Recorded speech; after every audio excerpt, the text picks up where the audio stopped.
John and Sophia had reported their findings to their manager and the authorities and requested their assistance and authorization to proceed with the next steps. They had identified the master wallet and the hidden service that the threat actors were using to control the remote servers and the financial breach. They had enough evidence and time to catch the threat actors and stop their malicious plans. They decided to work together and tackle the final objective, capturing the threat actors and recovering the funds. They hoped that by doing so, they could solve the mystery and stop the threat. John and Sophia used their KQL queries and Microsoft Defender threat intelligence to track down the location and identity of the threat actors. They also used some tools and techniques that they had learned from their hacker friends, such as geolocation, reverse DNS, and OSINT. They were able to map the IP addresses and domains to the physical locations and identities of the threat actors. They found out that the threat actors were operating from a basement in a suburban house in Seattle, Washington. They also found out that the threat actors were a couple of teenage hackers who went by the online aliases of a cyberghost and dark angel. They realized that they had to act fast and alert the local law enforcement and the FBI.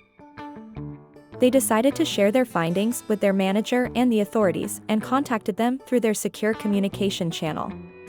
They sent them the location and identity of the threat actors and asked them to initiate a raid and an arrest. They received a confirmation that the authorities had received their message and that they had dispatched a team of agents and officers to the location. They thanked them for their cooperation and asked them to stand by for further instructions. John and Sophia waited anxiously for the news of the raid and the arrest. They hoped that the authorities would succeed and that the threat actors would be captured and brought to justice. They received a message from the authorities that the raid and the arrest had been successful and that the threat actors had been apprehended and taken into custody. They also received a message that the funds had been recovered and returned to the rightful owners. They congratulated them on their achievement and praised them for their skills and efforts.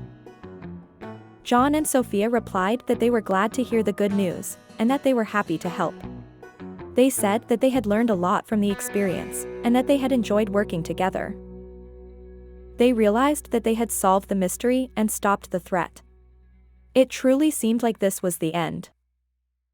But there was one nagging question. John looked at Sophia as she was packing up to go home. Sophia sensed John was unsure about what had just transpired. "What is it, John?" Sophia asked. "It just seems too easy," John replied.